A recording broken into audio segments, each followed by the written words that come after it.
of persons with disabilities. Certainly, this has earned him considerate, which has propelled him into this public space. Had communicated to me that she was going to do. I said, I have an announcement to make about the professor in our midst. And everybody... Since the enthusiasm report and individuals were in the international arena, coupled with the fact that the country was the first to have signed and ratified the Convention on the Rights of Persons with Disabilities back in 2007, when I was the Minister of State in the Ministry of Labor and Social Security. And so tremendous efforts are being made capabilities, and on Thursday of Labor and Social Security, and I want to just ensure that the record reflects her Development Foundation for the calendar year 2018 and the Civil Service Establishment General Amendment Order 2020. Its resolution is also tabled, circulated for information. Thank you. Bills brought from the Honourable House of Representatives.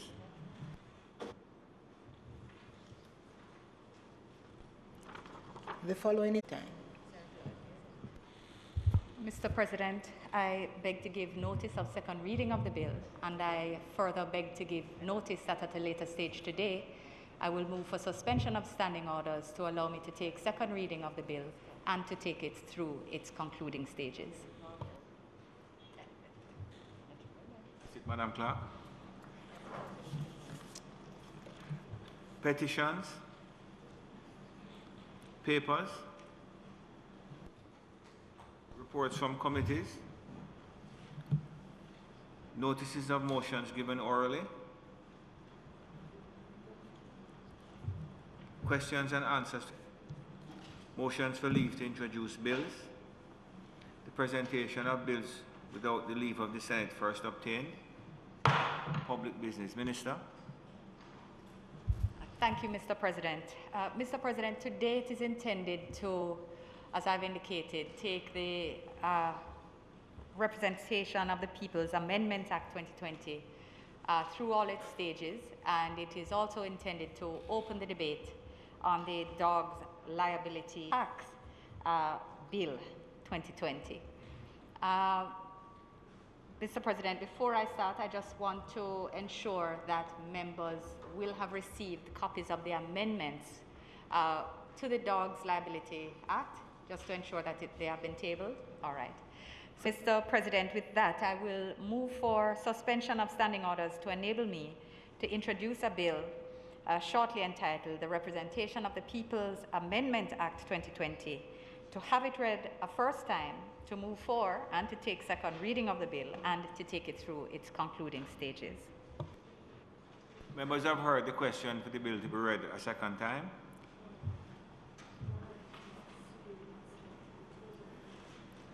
Because, Minister, it was read the first time, so it's a second time and to commence. Those in favour? Again. Thank you, Minister. Thank you, Mr. President. My apologies for that error. Mr. President,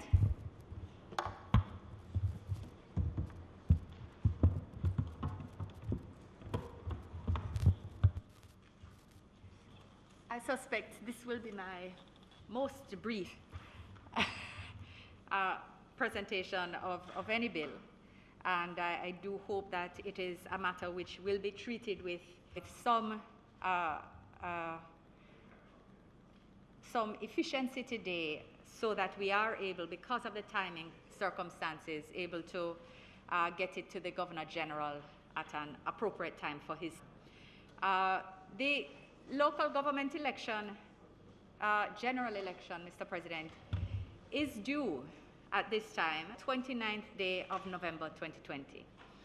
The 8th schedule of the Representation of the People's Act provides for a period of extension, which is 90 days, commencing on the day after the 4th anniversary on which the most recent election was held. So this would allow for the next local government election to be held no later than the than February 27, 2021, were no action taken. However, a decision has been taken to enact legislation to temporarily modify the Representation of the People's Act in order to postpone the holding of a general election to a date later than February 27, 2022, of A, the members to serve on the respective councils of municipal corporations, and B, the mayors of city municipalities. Mr. President, as has been explained in the other place where this amendment was passed earlier this week, the postponement is necessary due to the impact of the SARS-CoV-2 coronavirus, COVID-19, on the Jamaican society and the economy. The bill contains the short title, which is the Representation of the People's Postponement of Elections to Municipal Corporations and City Municipal Act 2020. And Clause 2 provides for the substitution of paragraph 4 of the 8th schedule of the ROPA. Clause 2 also amends paragraph 4, subparagraph 7, by stipulating that the relevant period means the period from the 27th day of February 2021 to the 27th day of February 2022. Critically, Clause 2 also clearly states that the Act shall continue into operation until the 28th day of February 2022 or the day on which the general election is held pursuant to the provisions of paragraphs 4, 1, and 2 of the Representation of the People's Act, of course, as modified by this Act, whichever is the earlier, and then it shall expire. The President has acknowledged this bill was passed in that other place on Tuesday of this week with no amendments.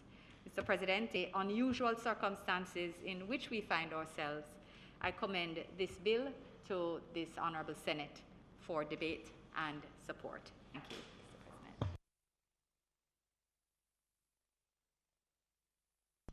Thank you, Minister.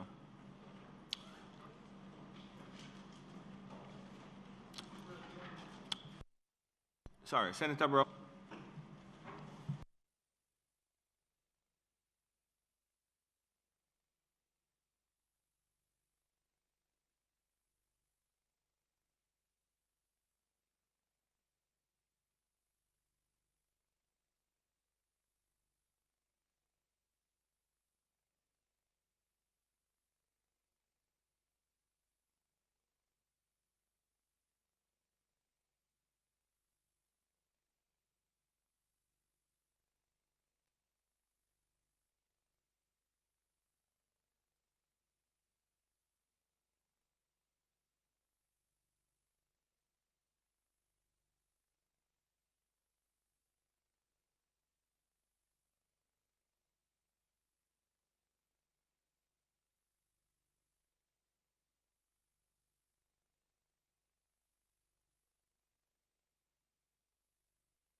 Mr. President, that we value our elections at the local level for seats in the municipal corporations or for the mayors.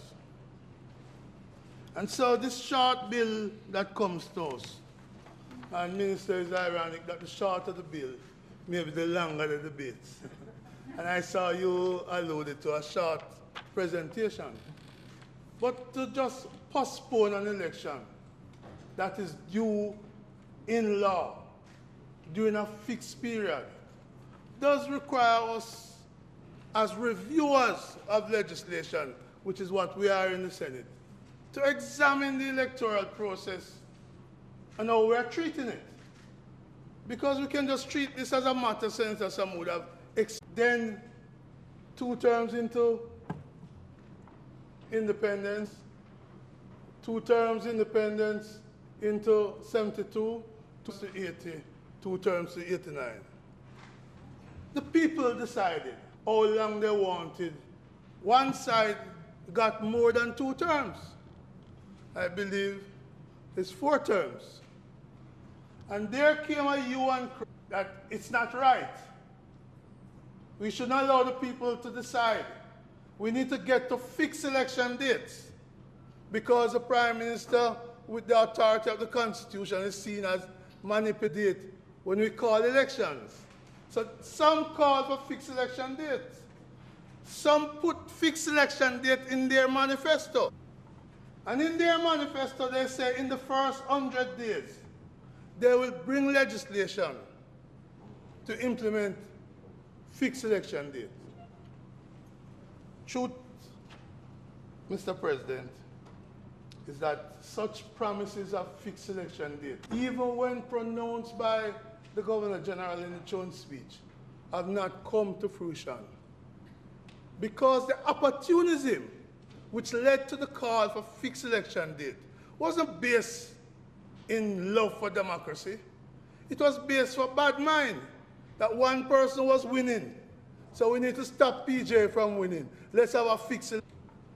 So the fixed election day was argued, put in manifesto, spoken to in joint speech, first 100 days. It hasn't come. I've seen other countries gone with a fixed election date. I've never supported it. The United Kingdom, and then they buck up that a variable election date is a better approach. I am sure happened elsewhere, an outgoing president, elsewhere, would have been happy to have a variable date, away from COVID and away from economic difficulty. An outgoing president. So I stand here to say a fixed election date is not the route we must take. There is virtue in the variable date approach. And I commend the government to drop your myth, your fast of fixed election date. Mr. President, when it was not fixed election date, because the party I am a member of, to address that fixed election date call with a fixed election period for a local government election. This bill is ripping to shreds the approach of a fixed election period. It's ripping to shreds the notion, because this bill essentially gives the minister the right to call an election anywhere between now and 22. So, as the leader of the opposition said in the other place, we should insert in this bill the need for a fixed period so that our Prime Minister can freely just set a date at their advantage.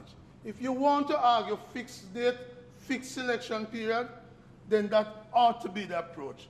Otherwise, it tells me that your call for fixing election date is really just an hypocritical, an opportunist call when it didn't suit you to allow those in power to be able to have variable election date. And I start there, Mr. President, because I'm not seeing in the government a strategy towards elections. So what the call for fixed election date? We now have a call against a fixed period local government. But we also had, Mr. President, and you'll be aware, laid on the table in the other place, a bill for 2 elections in one. Let us not forget that a couple months ago, the government laid in the House a bill calling for 2 elections in one.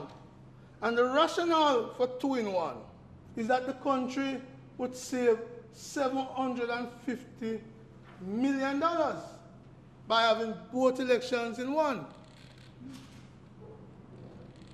Then the government changed its mind. And instead of 2 in 1, we had 1 in COVID. Instead of 2 in 1, we had 1 in COVID.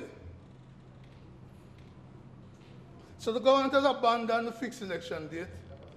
They are destroying the fixed period of government, and they are seems to have abandoned any notion of 2 elections in 1. So government doesn't see who I find not guided by any principle, no electoral philosophy other than when it suits me. If it look good for me, if I can find the money to do $600 million worth of debushing, if I can find that money, I can call an election. It's not rooted in, we believe in a democracy. We believe every 4 years that there should be a parish council election. We believe every X time there should be set time a general election. No, the government is all over the place. In fact, they're not all over the place. They're when it benefits me, which is what they were opposed to when the other side. So I start, Mr. President, by saying the government needs an electoral philosophy that you sell to the people, which says when we'll set the election no matter what, and we will honor the elections no matter what. Because the argument being advanced in the reasons, in the memo of objects and reasoning, that it is COVID. Sir? Let me read. The postponement is necessary due to A, SARS-CoV-2 and Jamaica society and economy, and B, increased risk of the exposure by the Jamaican electorate to the SARS-CoV-2, COVID-19 essentially is what they're saying. And there's C, which I'll come to after. But the argument, Mr. President, is that it's COVID. Why you postpone the elections? What, President? In August, when many people were up and down the country in motorcades, the COVID numbers look far different, were worse than today's numbers.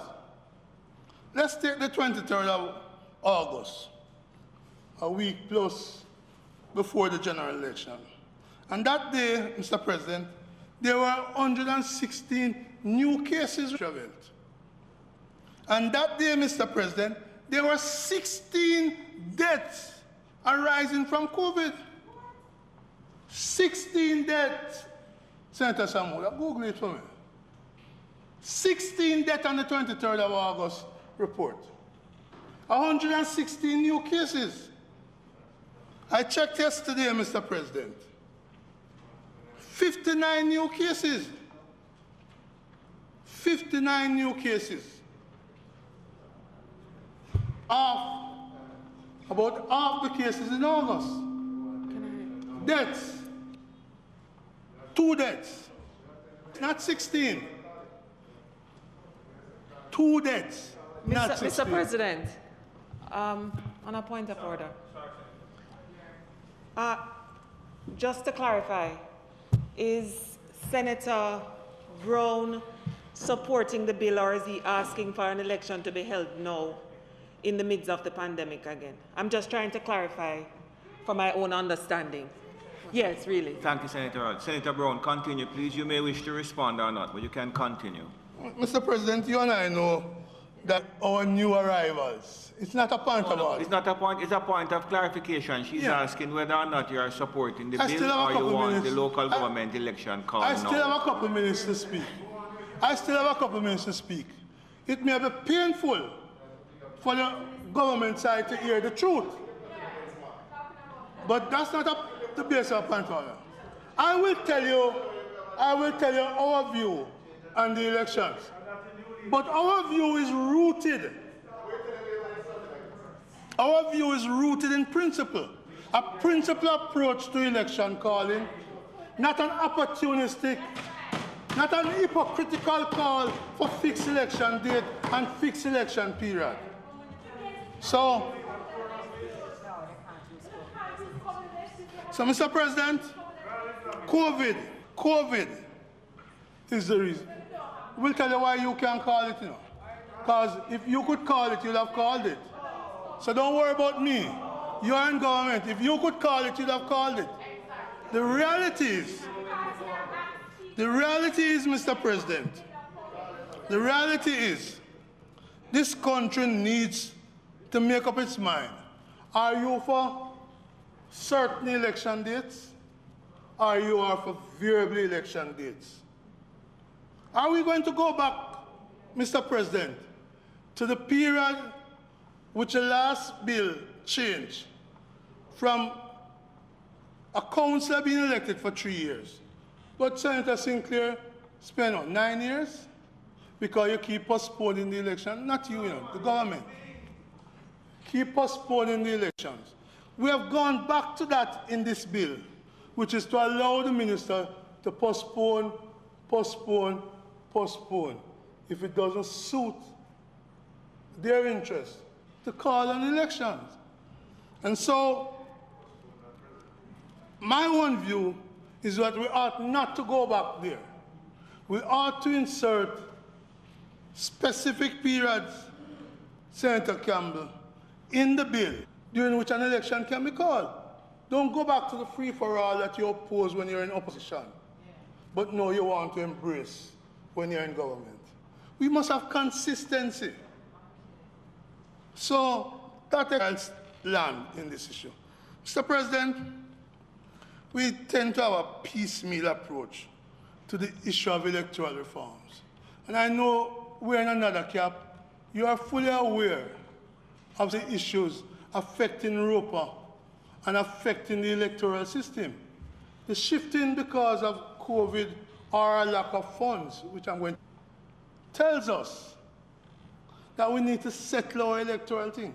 And let me say this, Mr. President, and may I ask you humbly to be a messenger.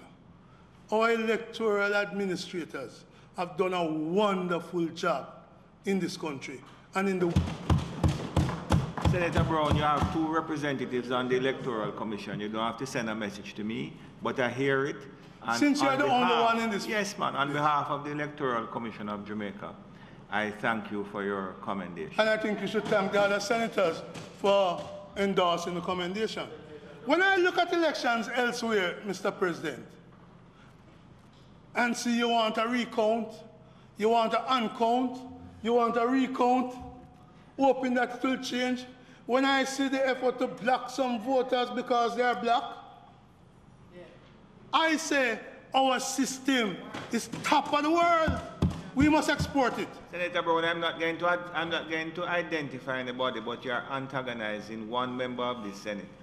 I know who it is. I don't want that member of the Senate to lose his temper with you, so I'm going to advise you to move. Mr. President, I assure you, Mr. President, that that member would be happy if we could export our electoral system. As the ambassador in the past and as the minister in economic growth, he would be happy to export the system. We could earn some money for Jamaica. We could, for example, say to them, the Peralta one-man, one-vote electronic system is a good one. I think it was patented and we should export it. So we can earn some money from our electoral system. But we must pay attention all the time to improving that electoral system. So, Mr. President, in 2006, a decision was taken to change from the Electoral Advisory Council, or committee, to the Electoral Commission of Jamaica, and that we were going to enshrine that in the Constitution of Jamaica after.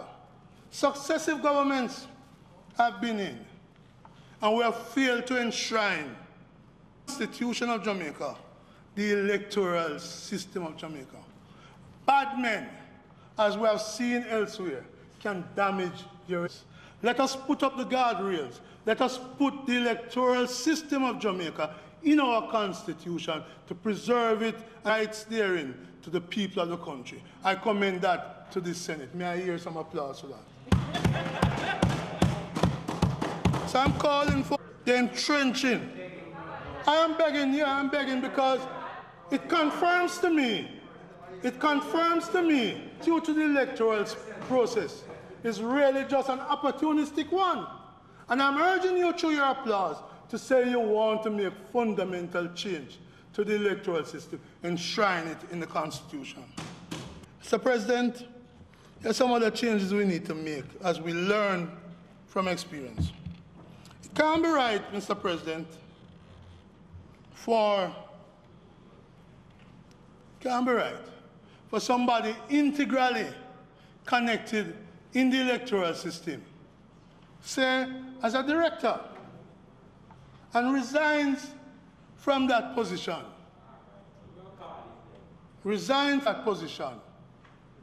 and enter the political arena. We need to pass laws that put a bar on that. We need to pass laws that put a bar on people coming from the electoral administrative system into the political field. Because essentially what we're doing is going back to the old model of electoral system, where some director, someplace, acted outside of the best interest of all of Jamaica, maybe in the best interest of one side. And we know that, so let's fix this. So as we look at how we change the electoral arrangement for local government, let's put in a system where past directors cannot, until a specified period has passed, enter the political fray. Doesn't look good. Doesn't look good. Let's learn from others. Let's learn from our own errors. Let's change that. Another thing, Mr. President, that our electoral system begs for changes is how do we resolve, and we saw that in the last election in September 3, how do we resolve the issue of a tied election? Do we dip in a hat? Do we flip a coin? Big Queen's Council have said the approach adopted by the ECJ was questionable. Let's put that to rest.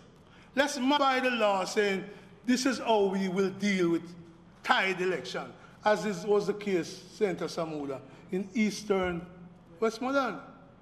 So we don't put pressure on the electoral officials to resolve it.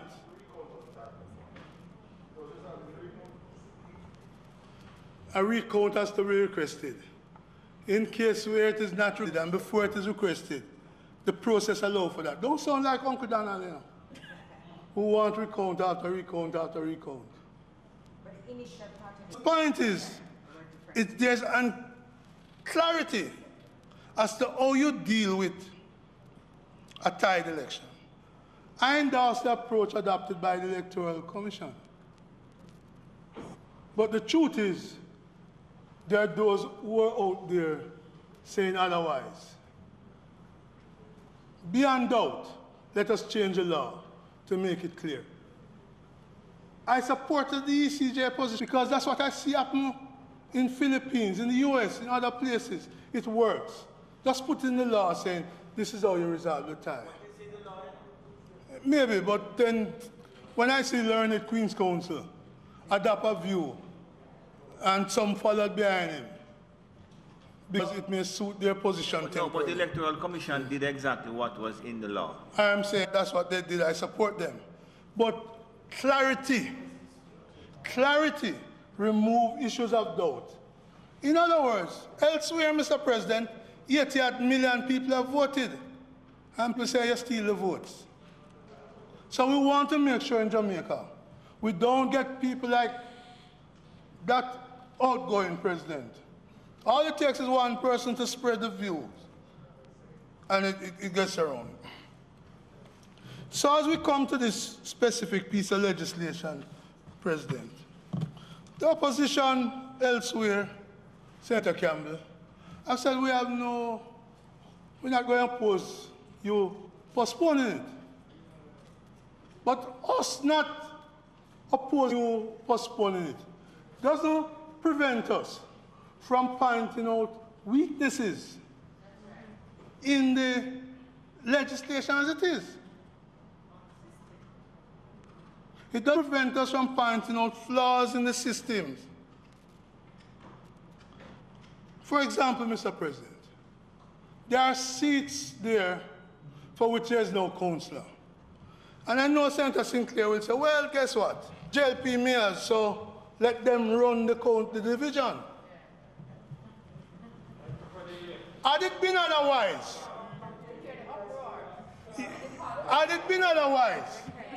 there would be a hue and cry. So I believe this legislation, which takes the election a possible year and a half. Do not leave the citizens without elected officials in whom they have confidence. Salt Spring, the two mobile ones, Care, Salt Spring, it doesn't matter whose fault. You see, that's a problem. The system, we need to put in the guardrails to protect our country.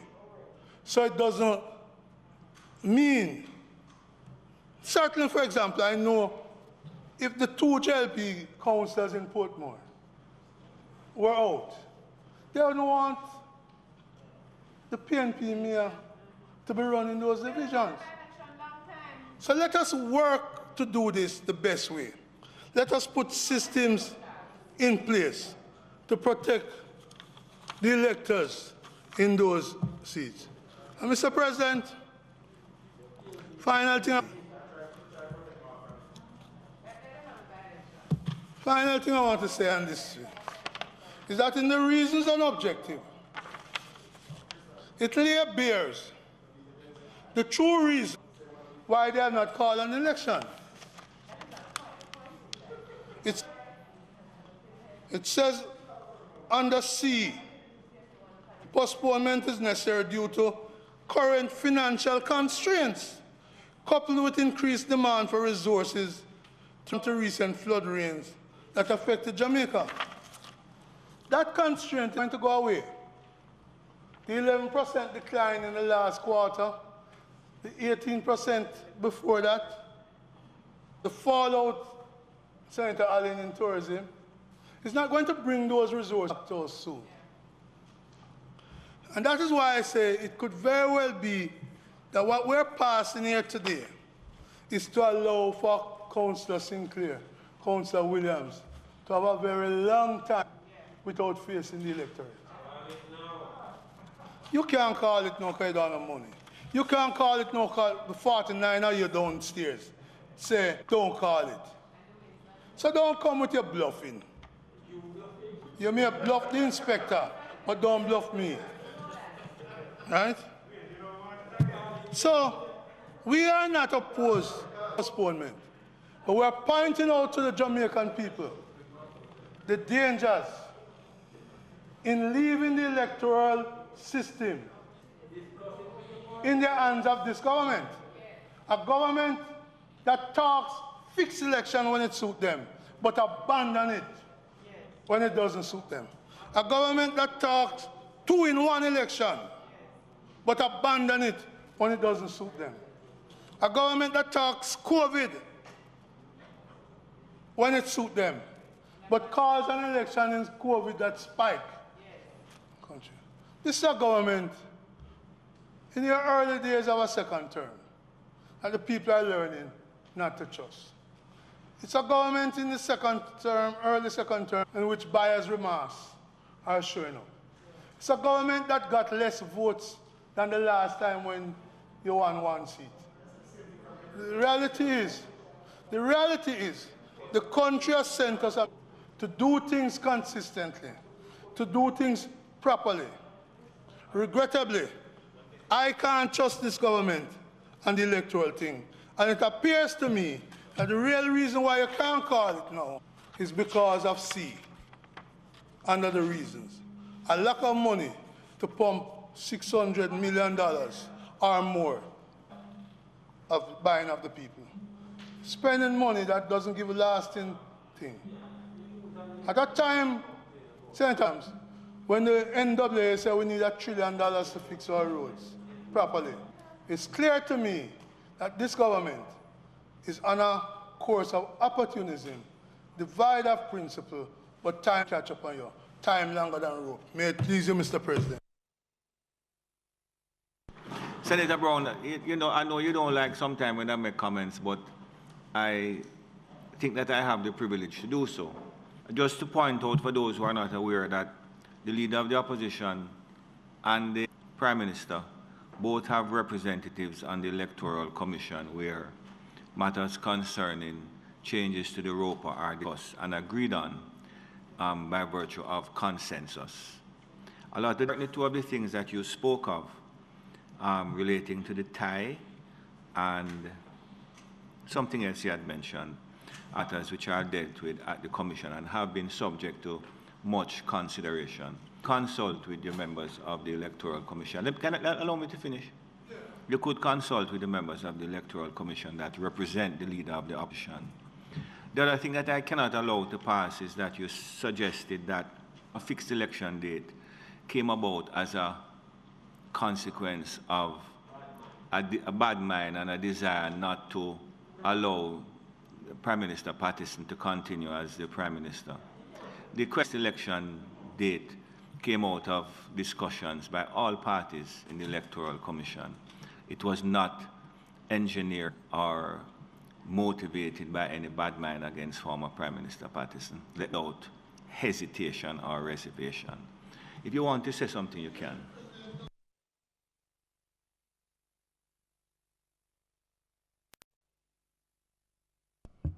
Doesn't mean that the people are entitled to hear the discourse and to adopt a position. You may not have. I want to make it clear. The Jamaican people need to be brought into those behind the doors. As to whether I consult with them, it's a matter that you may not be aware of. And I leave it at that. But suffice it to say, opinion that it wasn't bad mind, I accept your right to have an opinion. So do I believe my opinion is more fact-based than yours. May it please you, sir. Unfortunately, the statement that I made is not an opinion. It was a statement of fact, and because of the Electoral Commission is there to be consulted. Thank you, Senator Brown. Senator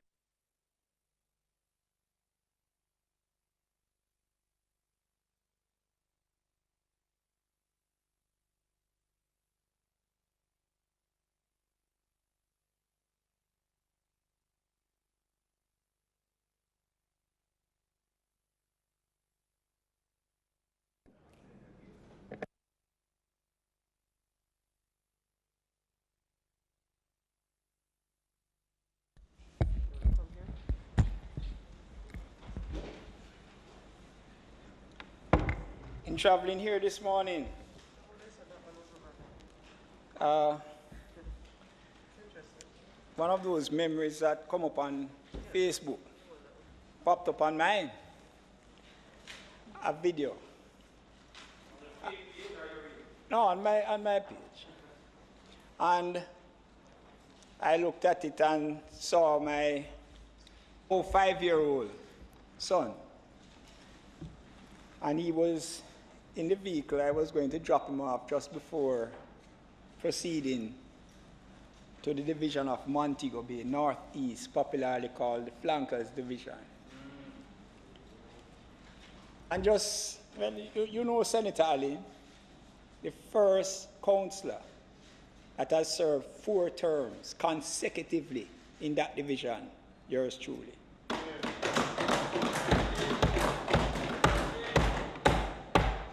And if they call it no, if you want to wait until 22, it is going to be a 5th term.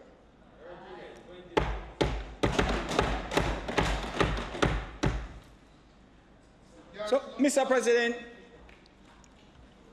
this particular short one is seeking to the relevant date for the holding of local government elections.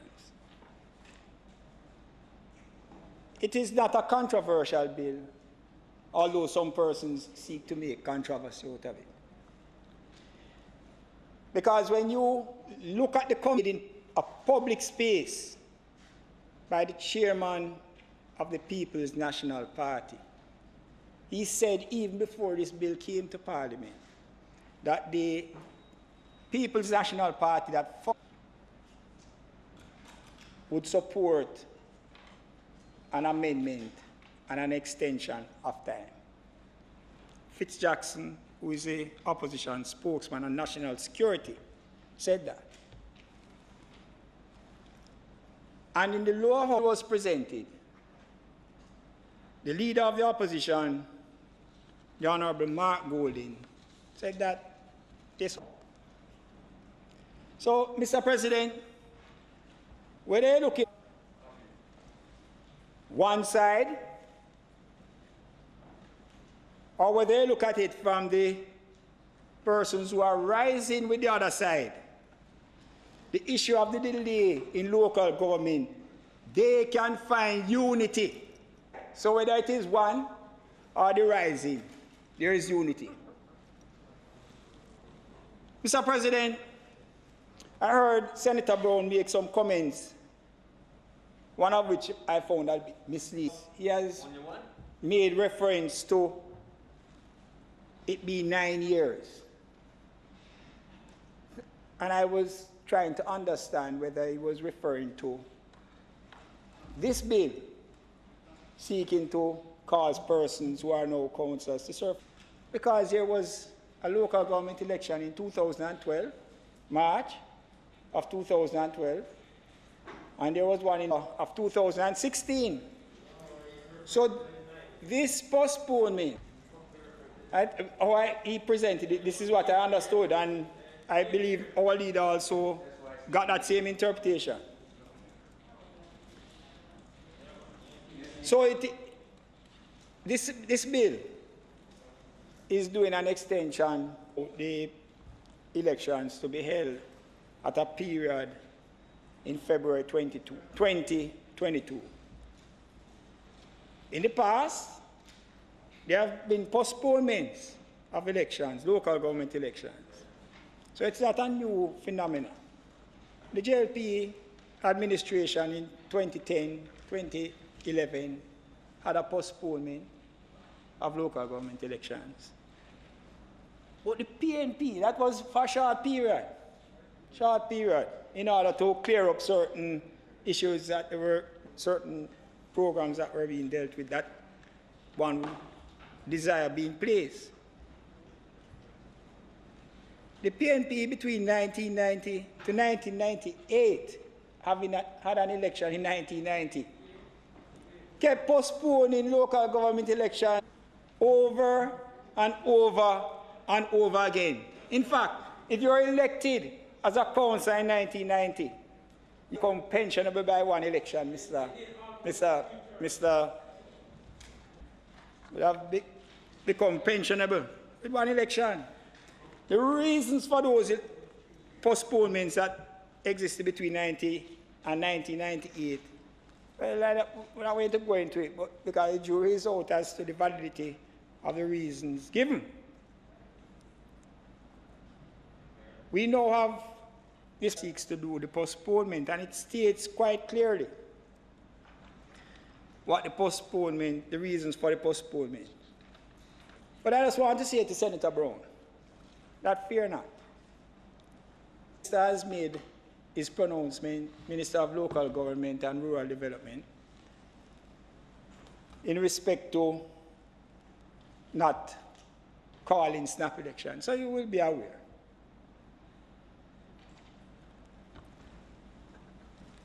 He's arguing for an election now, because if he was arguing for an election now, like how they get backed up into that little corner over there in this parliament, you may find that there would have been no council seat that is left if one is looking at what would have transpired. Right? So, Mr. President, the reasons have been stated. The reasons have been stated: the impact of COVID-19 on society and the economy. And if we were to look at a report that just came out yesterday that spoke of a spike that is taking place in the northwestern Jamaica, it rings true. fear of increased risk of exposure by the Jamaican electorate, current financial constraints coupled with the increased demand for resources to respond to recent flood rains that affected Jamaica. Mr. President, I believe that those are valid reasons because elections are not cheap. They are not cheap. Mr. President, the major impact of rains that we have had, and I think the eastern end of the island was severely impacted compared to western Jamaica. Where you had flooding, property damage, as well as loss of life. Truth be told, Mr. President, there have been island-wide damage, and it is expected that the repair to the infrastructure bill and social assistance costs will run. In fact, now we have heard a comment from the National Works Agency that speaks to infrastructure repairs running into trillions of dollars. So I don't think anyone, not even the most callous amongst us, could fault this administration from giving primary focus to the restoration of livelihood of people over an election. We have to focus on recovering stronger, Mr. President. And when you consider that elections, by their very nature, and Senator Brown, you are experiencing it and you're just dealing with 3,000 people. Very divisive. It has been stated by persons who are in the executive of your party that have said that the party, your party is split. You have no unity there in your party. We're talking about what elections can do, and and so if you have the election, when instead of focusing on what we have to do, which is to rebuild the infrastructure, rebuild people's lives, let us focus, Mr. President, and not bring something into the mix that potentially. So, Mr. President, what has this administration gone off and done? And I want to commend the Honorable Minister of Agriculture, Floyd Green, for injecting, Mr. President, $650 million to this administration is the focus that we want to place on rebuilding lives and livelihood of persons. Out of this investment, he wants election. Out of this investment, Mr. President, 14,000 farmers are expected to benefit who are farming on 3,000 hectares of land, over 7,500 acres of land. Mr. President, I commend the Minister in this regard. I also want to commend corporate Jamaica for participating in the rebuilding effort. And it has been stated, they are into farming and 30.3 million in the recovery effort. And I just want to state the names of some of these corporate bodies that have been doing this. H&L Agro, St. Jago Farms, Caribbean Broilers, Jamaica Broilers, New Pier, Port Fairson, Jamaica, AG Chem Plant Limited, that are contributing to the recovery effort in farming. Mr. President, in addition to the resources that have been provided to the National Works Agency, because that is another area. When I looked at some of the videos that were placed, where you saw roadways virtually in many areas, persons having difficulty now in getting to their homes, getting about their normal business. The restoration of the infrastructure is critical. And you know, when you speak about the democratic process, having an election, persons must be have the ability to be able to go out and vote without any impediment. It is an impediment. The elderly would have to move by way of motor vehicle in order to get to the polling station, would be impeded. And the infrastructure, look at what has been said. And so, Mr. President, let us also come in, and I hope that the members of Parliament apply it according to what has been pronounced. The Prime Minister has provided constituency $15 million to remove overgrowth ways, and critically, the roadways for movement of people, and can assist in respect to allowing people to do economic activity. The Prime Minister has said that at least $7 million of that amount must be used to try to restore roads and to make them drivable, commendable. Let us focus on rebuilding lives and the livelihood of our Jamaican people. Mr. President, another reason that was stated is the world. Every country across the world has been impacted by COVID-19. Jamaica is no different. And this administration, led by the Honourable Andrew Holness, ably assisted by the Honourable Minister of Health, Dr. Christopher Tufton, and the team from the Ministry of Health, has and continues to respond very well. Mr. President, the response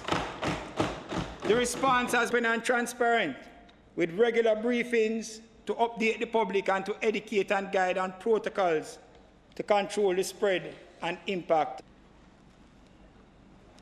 In order to alleviate the plight on Jamaicans and the economy, the administration has done a delicate balancing act with a view to keeping the economy open whilst protecting the lives and health. So, President, this administration has provided through the CARE program. We have to focus the available, limited, those who are vulnerable,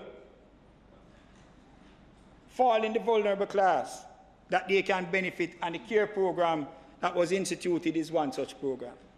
The provision of tablets to students, in part, focus on ensuring that our children are educated, provided with electronic devices over election. I would prefer for that to be the focus of the administration. To other students, through the e-vouchers, the $20,000, so they too can participate and get a tablet, is what I believe this administration should on. And it has been stated as one of the reasons in the Memorandum of Reasons, Objects and Reasons. Mr. Chairman, this administration, in ensuring that there is this balancing act, has adjusted where the circumstances so warranted the curfew hours, creation of the resilience corridor so that the tourism sector can start to rebuild in a gradual. Our organization has commended Jamaica on its achievements, and locally the people spoke loudly and clearly, hence the adjustments to the physical layout in this chamber. Where we are, Mr. President, is to keep focus, and elections cannot be placed as a priority.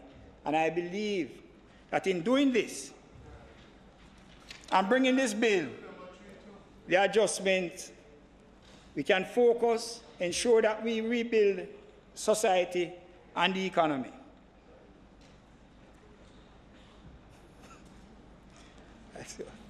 So, Mr. President, I heard Senator Brown also speak about the 2-in-1 elections.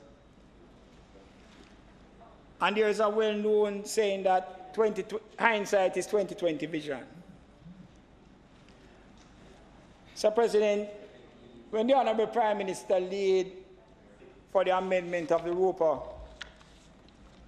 in the other place, it had good intentions, and it is one that I believe should be continued. The effort should be continued so that if there comes a time that we can hold 2 elections in one, it is something that should be seriously considered and debated. So, President, the Memorandum of Objects and Reasons in that bill read as follows. Of local government elections at the same time as a general elections in instances where the timing for each respective election in keeping with 120 days of each other is envisaged to result in significant cost savings to Jamaica as well as administrative convenience. And as Senator Brown has said, what has been spoken about is that you can have a saving of over $750 million. So what was proposed in that bill, and when you consider the comments made by the opposition, comments made by civil, that the Honourable Prime Minister should ensure that that bill be brought back for fulsome discussion because it has tremendous benefits. And in that same regard, Senator Brown, I would wish to also recommend, because we have heard comments in the past about particular issues that need national consensus. And just as they do in the United States, something that we can look at doing here in respect to placing those issues on the ballot during an election period. Well, Mr. Chairman, the issue of vacant council seats is something that Senator Brown also raised. And it is possible that by this amendment, we will not have a local government election until February 2022. So the question really arises as to what happens to the vacancies in those council divisions. And I just want to say to Senator Brown again, that is not everything, right? Because you want to say if it is because the divisions are going to be under the portfolio of the chairman, and it's because a JLP chairman. No. Because if you look across Jamaica, it is not only in St. James that you don't have a sitting council. And I will say to you, probably what needed to be done and needs to be done, because the two councils, nobody put them out, they put themselves out. They put themselves out. So by the rules, I didn't move a motion for that. The Local Governance Act, which the People's National Party administration passed, including yourself, because you were sitting as a senator. You were sitting as a senator. You were sitting as a senator at the time when the act was passed. And you reduced it from 6 to 3. You missed council meetings on 3 consecutive occasions. You're automatically disqualified. Nobody disqualified them. And you need to ensure that as part of the training, because we do it on our side now, we train them. But getting back to the point, Senator Brown, there are at least 6 divisions across Jamaica without a local government representative at the moment, either by resignation, death, or breach of the rules for their continuity sitting as a councillor. In Spanish Town, there's a PNP mayor, but there's no councillor in Spanish Town. So, as chairman of the council, will have oversight of that division. You don't present your arguments in that way, because it happens on both sides. It happens because of circumstances, right? So there were deaths of some councillors. One councillor and the Spanish Town council would have missed three meetings, and based on the circumstances, valid reason. She would have a valid reason because she was by way of technology. So let us make it clear. That is what caused it. And so she extended her resignation to avoid the issues. So, Mr. President, your argument is a little flawed. And it has nothing to do with politics. So, Mr. President, the Local Governance Act speaks to what should occur in those scenarios. And I won't stand here today to make any pronouncement on my view of the statutory where there are vacancies, save and except to say that they should be examined, interpreted, and allow the laws to apply. So if there needs to be a by-election by virtue of the law under the Local Governance Act, so be it, having regard to the adjustments. And I should also say to you, Senator Brown, where the 2P councils that you made reference to disqualify themselves by virtue of the application of the law, the time at which it arose, the law does not allow for a by-election in the period, that period.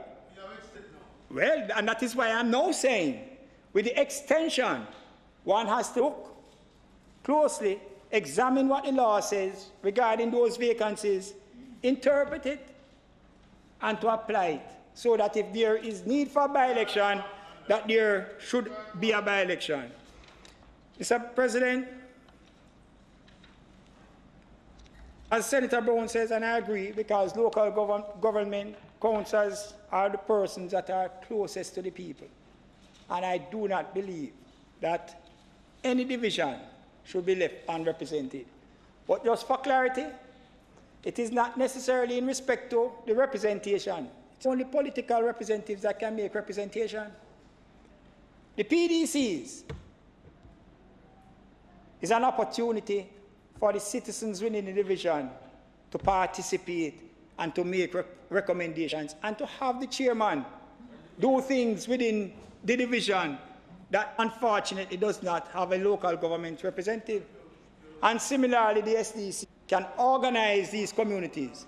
And so in St. James, Mayor, in St. James, what happened when those two persons disqualified themselves is that the then mayor, now minister in the local government, minister of state, called in the CDCs, called in the PDC, called in the SDC, and asked for them to ensure that the community-based organizations in those two divisions are up and running, working effectively, and they can make their submissions, and he acts on those submissions.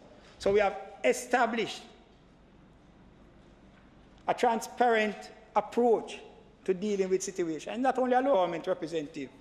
And the PDCs was something that the Honorable Portia Simpson-Miller kindly about when she was Prime Minister and introduced into the local government system, something that can work effectively, and I commend that.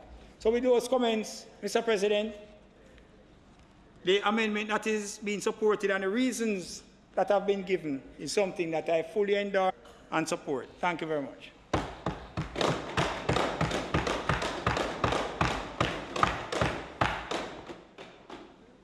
Thank you very much. Just to point out that the last two speakers were dangerously close to their time limit.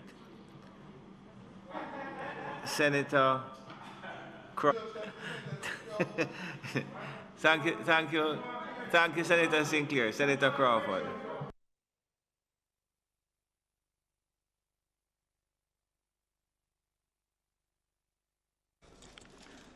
Mr. President.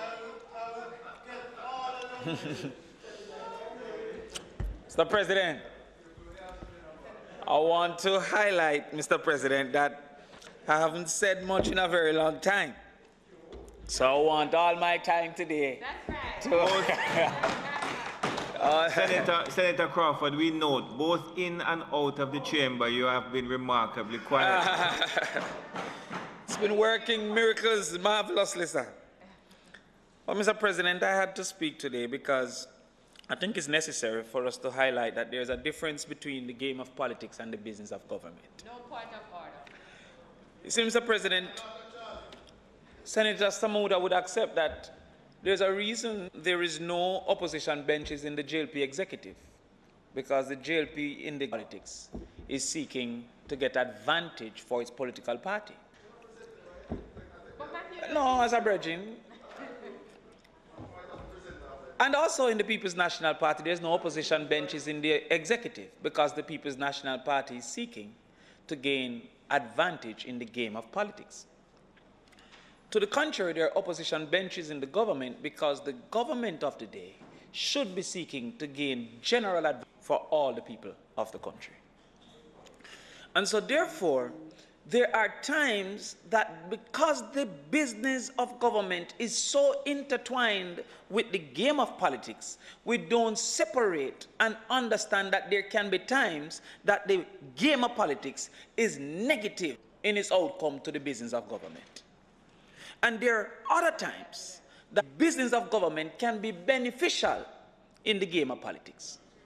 So for example, Senator Longmore, if the government, they will use that performance in their promotion for victory and seek political advantage from arming well. The JLP suggested that in the last election.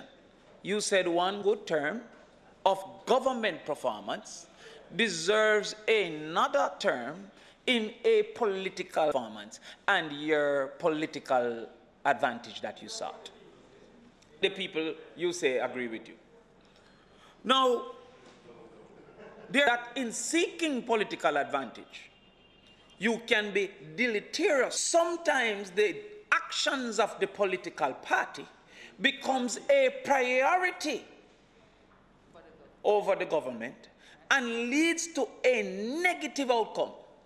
And you were also able to reduce the opposition benches by half.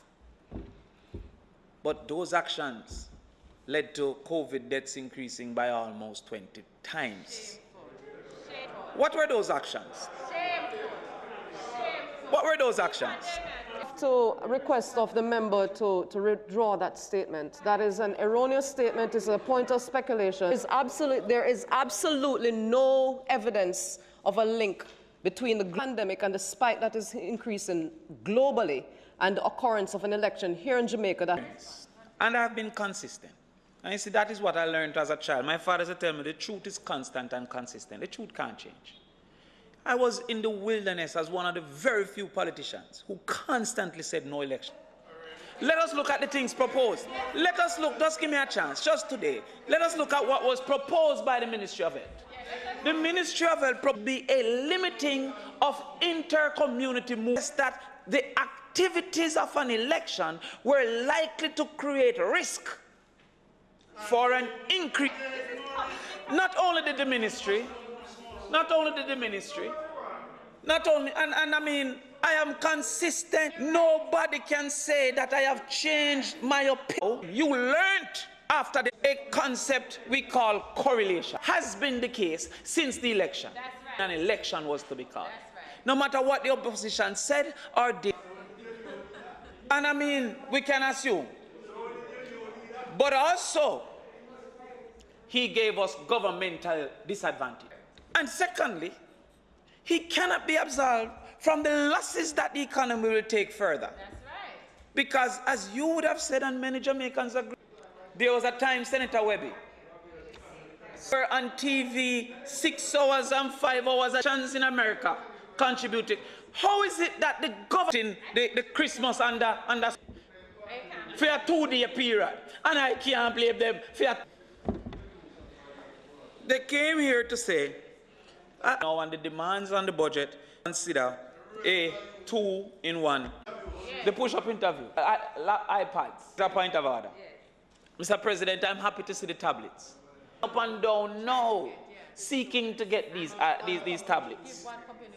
Been the priority. Nobody can claim that there are not many students, even to today's day, that have lost months upon months.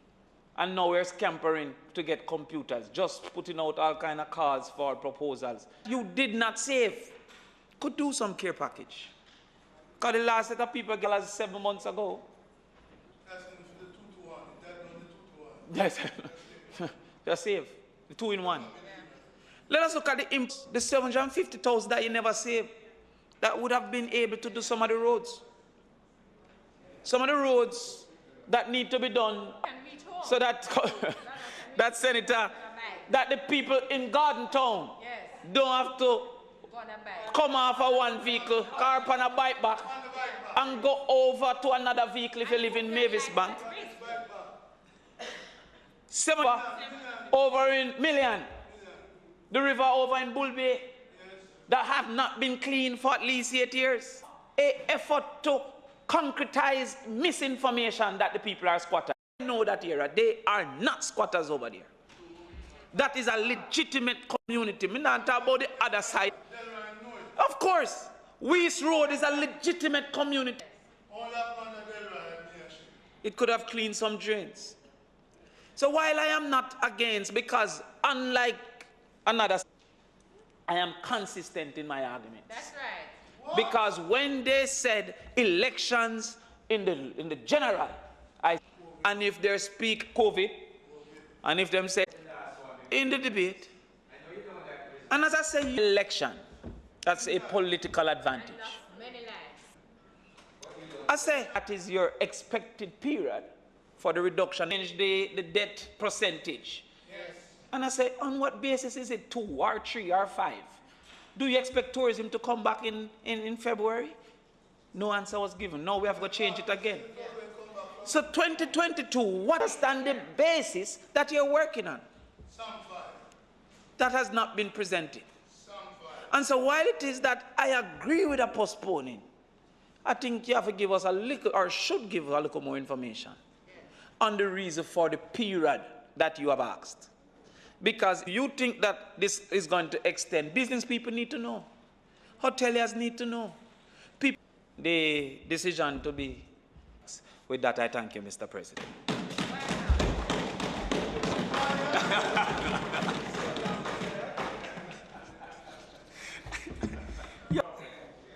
I have used my total time allotted to me, but pointed and hit the mark. Now, there's some, sometimes the public watch the debates and they don't watch the rest of the world with some of the economic pressures to let some steam out of the pipe for times to be extended for businesses to go, for different measures to be allowed to take place, because we've been struggling as a people, global, at this issue, balancing. It's not a problem that is unique to us, Mr. President.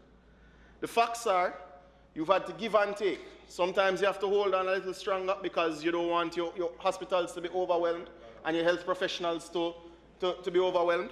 And sometimes you've had to release some of our larger partners when you look at the numbers as it relates to our economic decline. So I think it is safe to say that we are balancing the nation is because of the political advantage, because of how we managed ourselves in government in the last term. I started with the quote from Einstein. So I don't suggest to my colleagues on that side that that is a consistent approach. In fact, one of the things that have been interesting to see is the varied opinions. Always at pains to remind me of the independence, of the calls for third and fourth political parties, because many believe that the two-party system hasn't necessarily met with,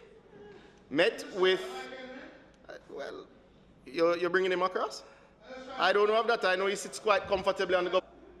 What I know, Mr. President, is that the last general election met when it was called and when signs were clear elections would be called. I remember sitting and then leader of the opposition, Dr. Phillips, welcomed the calling of such elections. In other presentations and speeches elsewhere, current leader of the opposition welcomed calling of the election. So I have no reason to believe anything other than support of the opposition and the People's National Party for the calling of general elections.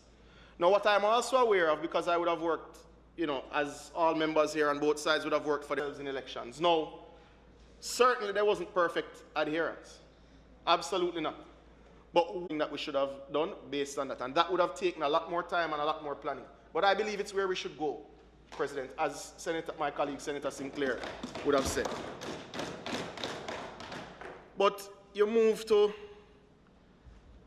democracy. And democracy isn't a static concept. In fact, the way persons practice democracy right across the globe varies territory by territory. Even former colonies of the UK and those in the Commonwealth have variations of how they practice democracy.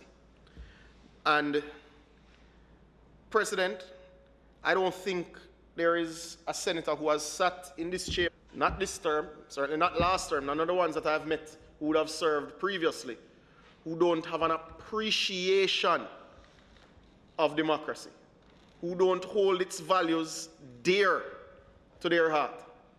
And I don't think any line drawing because of our support of this bill. As they would have drawn, and they can draw, many of the functional reasons why this is not deleterious to local government, I accept them. I also very clearly accept that with the level of global instability, with our own ebbs and flows that we will experience as we return. Because I recall an article even leading into the general election where we balance lives and livelihoods, Mr. President. And at this stage, both will be protected by delaying the holding of the local government elections. But we have said you need the room because you, just like I rose to support the bill and I rose to respond to some of what was longer in closing this debate. The hours are not sufficient today. So, Mr. President, I'm going to ask that we recognize the interventions made by senators on both sides, again affirm the importance of democracy and the preservation of our democratic institution, government, and our continued commitment to ensure that the decisions we take are in the best interests of the Jamaican as a whole, and recognize the complexity that exists as we navigate the waters of this global pandemic. A distance from understanding the complexity of what managing this pandemic requires. The Senate will now resolve itself into a committee of the whole Senate to consider clause. I'm sorry.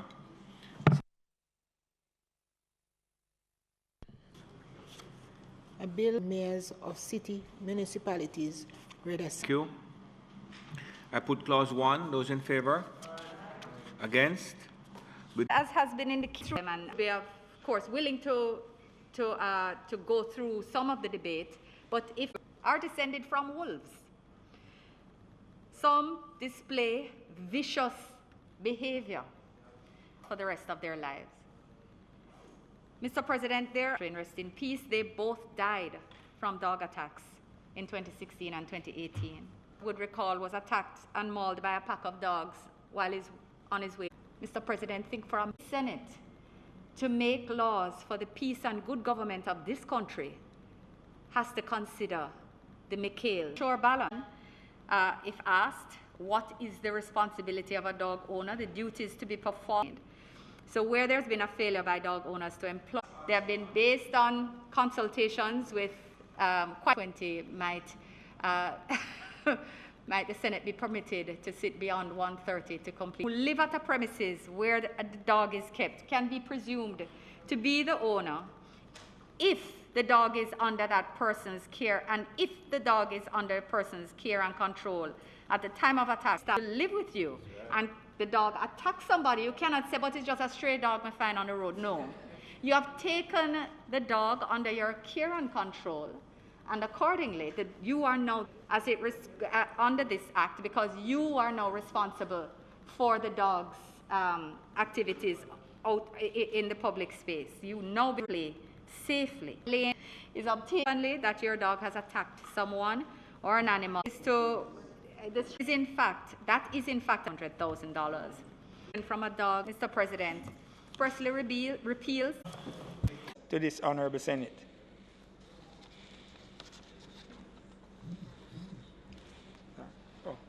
So, Mr. President, I now move that the standing orders be suspended. Against? Mr. President, of me not to use this opportunity to share the men and women who over the years have helped those who needed assistance against does not have to lead to violence, whether the partner is a man or a woman. Here in Jamaica, the local Women's Health Survey. Thank you very much, Senator Rodriguez. Senator Allen.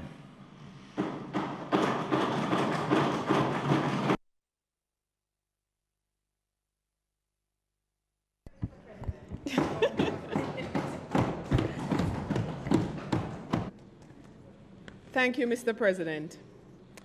It certainly is an honor to stand here today on a week that acknowledges and recognizes, according to the UN, the International Day for the Elimination with great pride and humility. As my colleague just mentioned, it is unfortunate that during this week, we also recorded the gruesome murder of a grandmother in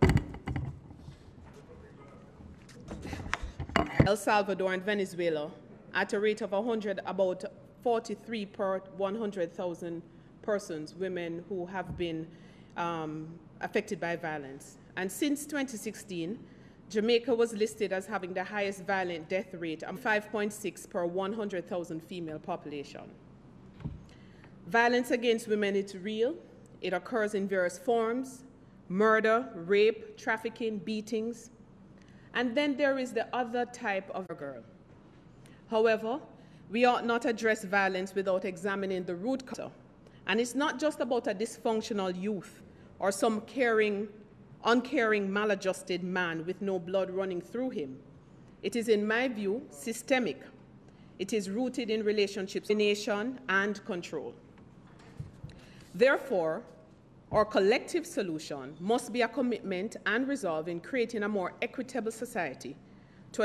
As a country, we must come up with creative ways to give economic empowerment to women.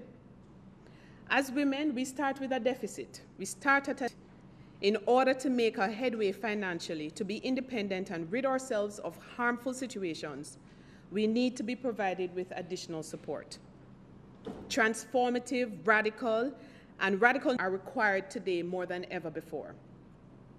Our financial institutions, like the Housing Trust, probably could look at incentivizing. We must be radical in collateral and some of the rest. Guard market, Coronation Market, Miss Jenny, my own grandmother, they were empowered women and made them less dependent on a man. Now, I know that Dr. Phillips is a man, that this wasn't even where we are supposed to be.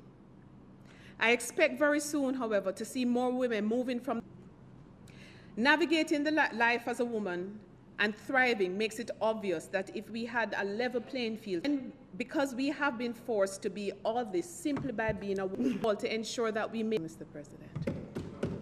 I recognize you for a later date to be announced.